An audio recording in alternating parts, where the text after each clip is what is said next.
तो दोस्तों आज हम फिर लेकर आए हैं आपके लिए देश और दुनिया की सभी ताज़ा और बड़ी खबरें। आज की सबसे पहली और बड़ी खबर में आपको बताएंगे, बिहार में मधुबनी कांड के बाद पीड़ित परिवार से मिले तेजस्वी यादव, मुख्यमंत्री नीतीश कुमार पर निशाना, कहा रक्षक ही रावण बन बैठे हैं। इसी के साथ अगली बड़ी खबर में आपको बताएंगे, राहुल गांधी का पीएम मोदी पर तंज, कहा खर्चा पर भी चर्चा होनी चाहिए। वहीं अगली बड़ी खबर में आपको बताएंगे, किसान आंदोलन में भाजपा सांसद नायब सिंह सैनी पर हमला, कार का शीशा तोड़ा। एक और बड़ी अपडेट, बंगाल चुनाव में भाजपा का रोड शो रद्द किए जाने पर नाराज हुए मिथुन चक्रवर्ती, बोले मैं कारण जानना चाहता हूं। वहीं अगली बड़ी खबर में आपको बताएंगे, हुगाली के रिजडा में अभिनेत्री जया बच्चन के रोड शो में उमड़ी भीड़।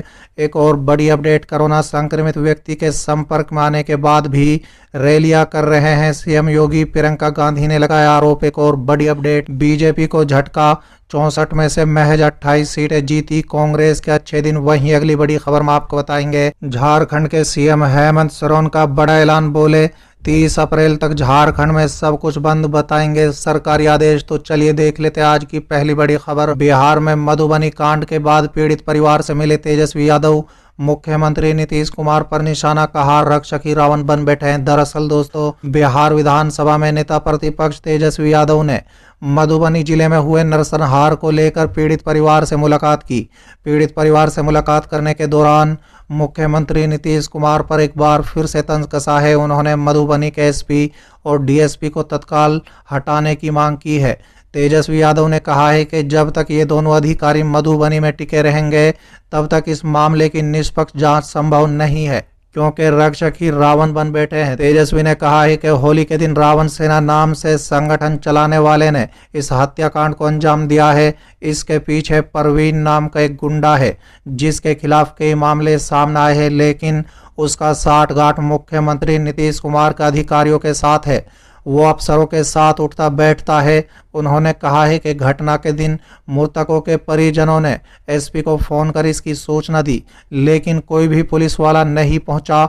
एक ही परिवार के 3 महिलाएं विधवा हो गई, लेकिन किसी भी पुलिस वाले ने साथ नहीं दिया। चलिए अगली खबर, पश्चिम बंगाल में बीजेपी अध्यक्ष ने रद्द की 2 रैलियां, दबी जुबान से कम भीड़ बताई जा रही है वजह। दरअसल दोस्तों, भारतीय जनता पार्टी के राष्ट्रीय अध्यक्ष जेपी नड्डा ने सोमवार को बंगाल में होने वाली 2 रैलियों को रद्द कर दिया था। दोस्तों बता दें, कहा जा रहा है कि भीड़ कम जुटने के कारण भाजपा के राष्ट्रीय अध्यक्ष इस रैली में नहीं आए। ये दोनों रैली पश्चिम बंगाल के हुगाली इलाके में होने वाली थी, जहां 10 अप्रैल को चौथे चरण में वोट डाले जाएंगे। दोस्तों बता दें, बीते सोमवार को भाजपा अध्यक्ष जेपी नड्डा पश्चिम बंगाल में 3 अलग अलग जगहों पर लोगों को संबोधित करने वाले थे। इनमें से 2 रैली हुगाली इलाके में थी, जिसे भाजपा ने आपात स्थिति का हवाला देते हुए रद्द कर दिया।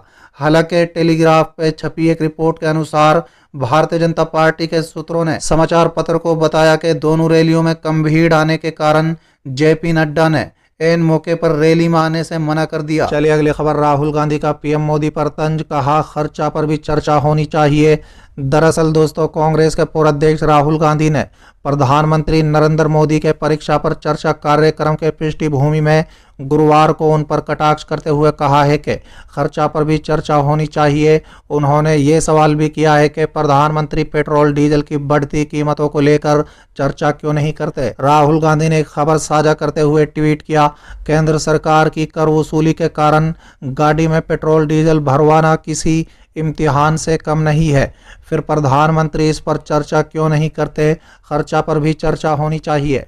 दोस्तों, गौरतलब है कि प्रधानमंत्री मोदी ने बुधवार को परीक्षा पर चर्चा के ताजा संस्करण में डिजिटल माध्यम से छात्रों, शिक्षकों और अभिभावकों से संवाद किया। इसमें उन्होंने कहा है कि परीक्षा छात्रों के जीवन में आखिरी मुकाम नहीं है, बल्कि एक छोटा सा पड़ाव होता है।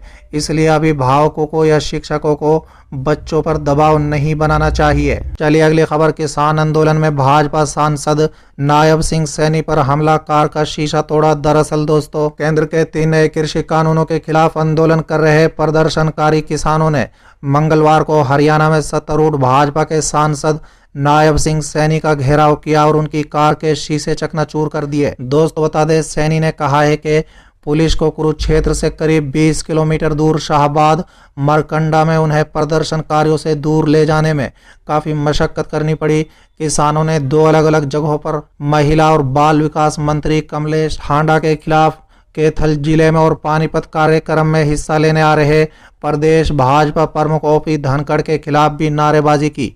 मुख्यमंत्री मनोहर लाल खट्टर ने सैनी पर हुए हमले को घातक बताया और कहा है कि प्रदर्शन करना किसानों का लोकतांत्रिक अधिकार है, लेकिन हिंसा बर्दाश्त नहीं की जाएगी।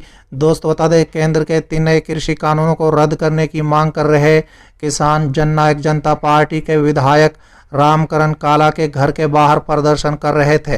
तभी उन्हें पता चला कि सैनी पास ही माजरी मोहल्ला में भाजपा के एक कार्यकर्ता के घर आए हैं।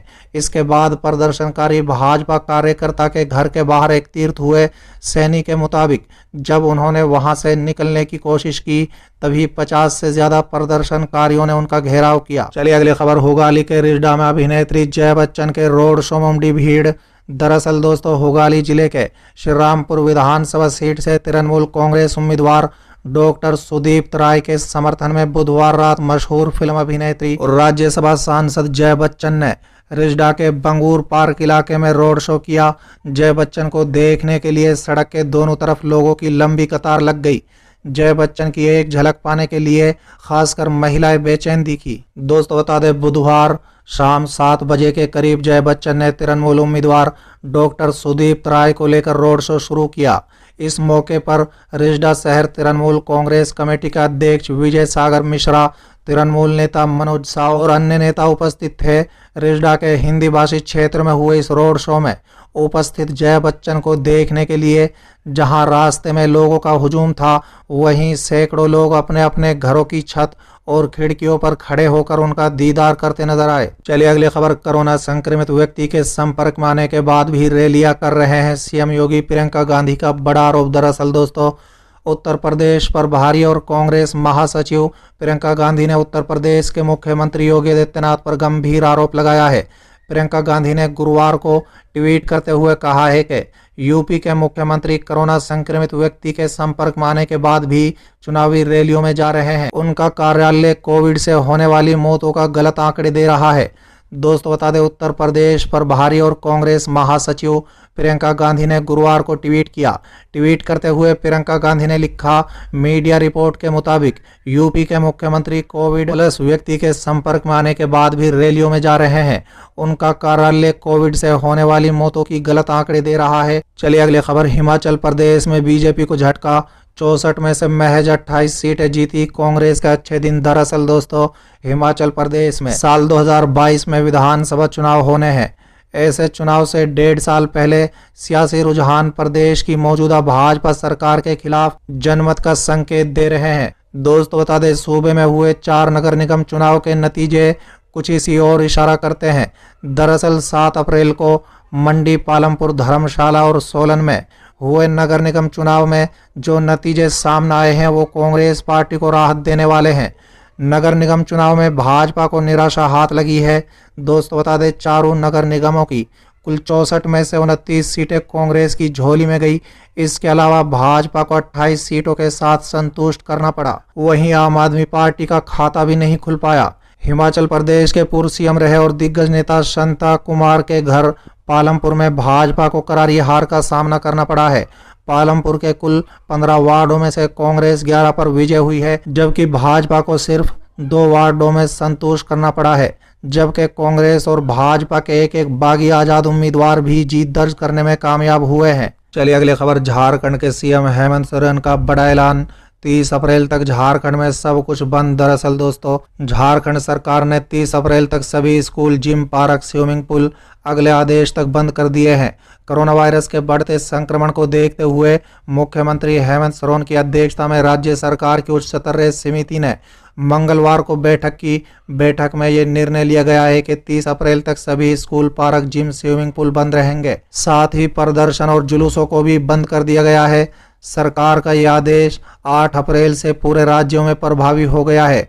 मंगलवार की देर रात जारी दिशा निर्देश के अनुसार शादी विवाह को छोड़कर कोई भी आउटडोर या इंडोर कार्यक्रम नहीं होंगे। शादी में अधिकतम 200 लोग और अंतिम संस्कार में अधिकतम 50 लोग ही शामिल हो सकेंगे। सभी तरह के जुलूस पर रोक लगा दिया गया है। किसी भी भीड़ भाड़ वाले स्थान पर 5 से ज्यादा लोग नहीं जुटेंगे। 10वीं और 12वीं को छोड़कर सभी कक्षाओं के लिए स्कूल बंद रहेंगे।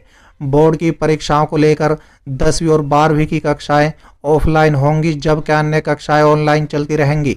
हालांकि 10वीं और 12वीं की ऑफलाइन कक्षाओं के अनिवार्य नहीं किया गया है। इसके लिए अभिभावकों की सहमति अनिवार्य है। दोस्तों बता दें, कोरोना के बढ़ते संक्रमण को देखते हुए जारी किए गए दिशा निर्देश, सभी से अपील है कि कार्यक्रम नियमों का कड़ाई से पालन करें।